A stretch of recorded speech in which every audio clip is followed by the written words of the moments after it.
temporary speaker for the purposes of the ongoing works. Madam Speaker, as I rise to second, because this is just a procedural motion and a report of the third Commonwealth Parliamentarians with Disabilities Africa Region Conference held at Ciela Resort and Spa in Lusaka, Zambia, 24 to 28 February 2025, Lusaka, Zambia. Madam Speaker, I know this is a very interesting country. You remember they have not been able to bury their president called Edgar Lungu, who was a former president of Zambia, because of, it is a very interesting case like SM Otieno case. And I have a number of friends who are priests who normally do missionary work in Zambia, and I know Kenyans have an interest. It's one of the countries that Kenya prides itself for working closely. And I'm happy they hosted the issue. I have a friend who is called Father Teleo, who just left Zambia, and he's telling me Zambia is a good country, Madam Speaker. But that being said and done is that I want to celebrate that we need to know the place of PWDs, Madam Speaker. You are aware of Article 54 on persons with disabilities. I think Kenya, Madam Speaker, has one of the progressive recognition of the youth, minority, marginalized, and PWDs. So the Commonwealth Parliamentary Association, the CPA, should and must note as a parliament. Because, Madam Speaker, if we are aware with the challenges and we play the role that people living with disability are able to do, Madam Speaker, it will be able to allow us, if we can recognize the law of PWD, we are the lawmakers. We are able now to make laws that will assist and ensure people living with disability or are differently able are able to discharge their mandates.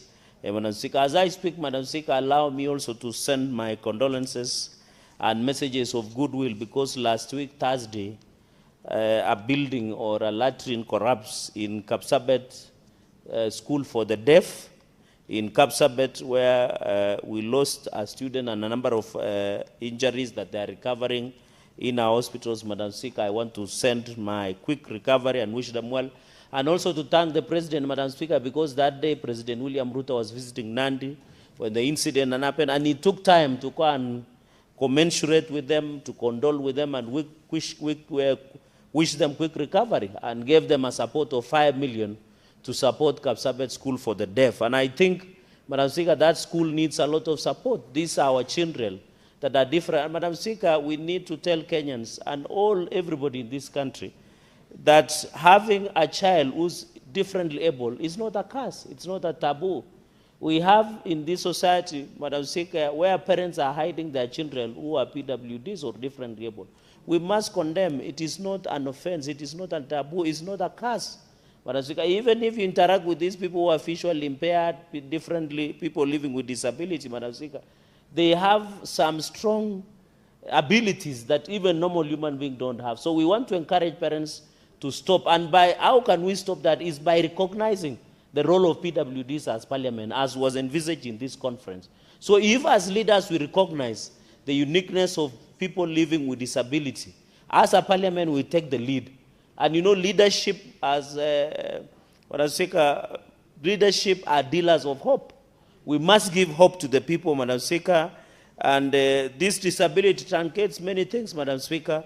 And we want to appeal that as a country, we have the Disability Act, and I want to thank former Vice President Angomudi Owar, because he was the pioneer of prison reforms and also the Disability Act of 2003 that gave birth to Article 54. And Madam Speaker, Kenyans should not know that we are not discussing this report about parliament recognition. Under Article 54 of the Constitution of the Republic of Kenya, people living with disability have been recognized. And in fact, 54.2 says that there shall be progressive implementation principle. At least 5% of members of the public in elective and appointive bodies are persons with disability. Madam Speaker, I want to appeal that we must do legislative audit. Because I can tell you, I have sat in Public Accounts Committee, and you are a member of Public Accounts Committee. All counties, including your county, Isiolo, have failed to meet the threshold of appointive positions of people living with disability. Even Kisii, even Omabe, even Nandi, Madam Speaker, and many other counties, including Muranga, they have failed in terms of Article 54.2 to meet the threshold that the Constitution has set. And I think as a House, this is a progressive implementation. Let us not even talk about the elective. Madam Speaker, because we need also to encourage Kenyans. It is 1 year to general election, Madam Speaker. We need to encourage Kenyans to elect people living differently able, because they are also leaders. We have Senator Mbugua, Madam Speaker, who is specially elected. We have Senator Crystal Asige, who is specially elected, Madam Speaker. These are disabilities that we can see. And I hope Kenyan Senator Onyonga, as they go for election, we must ensure we have a way of ensuring people living with disability have an opportunity to serve, Madam Speaker, in different capacities, even they're living with disability, Madam Speaker. I'm not talking about disabilities in bedrooms, but I'm saying disabilities that are known, that can be seen. Madam Speaker, I want to challenge people living with disability. Under the Act, we must ensure people living with disability are able to access the IDs. I normally, Madam Speaker, you are a politician. Whenever we walk, you meet somebody living with disability.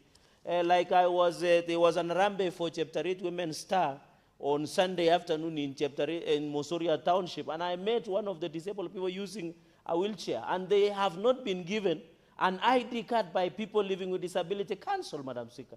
I want people living with disability to have their offices as lowest as the sub-location, the chief's level, so that our people can access the PWD card to allow them to get tax exemption, to allow them to get services, to allow them to be given priority. And I'm happy, Madam Speaker, even here in the Senate, even the design of the parliament, because we are discussing and even government buildings, it is so sad, Madam Speaker. And I remember when we visited the county headquarters where we were locked out in Isiolo, you were part of us. If you look at the design of that building, we noticed in the design there was no provision of access of ramps of people living with disability. And it is a sorry state in most of the government buildings that we don't have proper design to accommodate people living with disability. So I want to appeal to Kenyans that even people living with disability, I'm told there are quite a number. We used to have Mheshimiwa Sangok, the specially elected of Yala. He was with us. There are a number of Dr. Musuruve, who was a member, who was specially elected in the last session, Madam Speaker, and a number of our colleagues we have recognized. I think we should not leave the people living with disability to the mercy, to the philanthropy of our political parties for them to get to the office. Madam Speaker, especially coming. And this we will be doing in Article 54.2, the issue of persons of rights with disability, CRPD, protocol to the African Charter on Human Rights and Universal Declaration of Human Rights, which is well captured, Madam Speaker, in this report. And also, I want to appeal, because Article 54 recognizes the Braille sign language as a national language apart from English, Kiswahili, and sign language as Braille. Madam Speaker, they should be recognized with this. And Madam Speaker, we must also ask IEBC to come up with modalities on how people who are people living with disability can campaign, can participate in an electoral process. I'm saying this aware that yesterday there were heightened exchange of very not unpalatable words across the spectrum of this country, Madam Speaker. We saw yesterday, the last 2 days, there have been insults, demeaning, exchange of words, Madam Speaker, from the senior leadership of this country.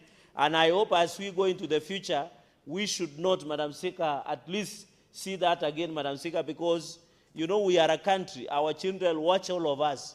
Madam Speaker, we must ensure that our language, which we engage, are decent, Madam Speaker.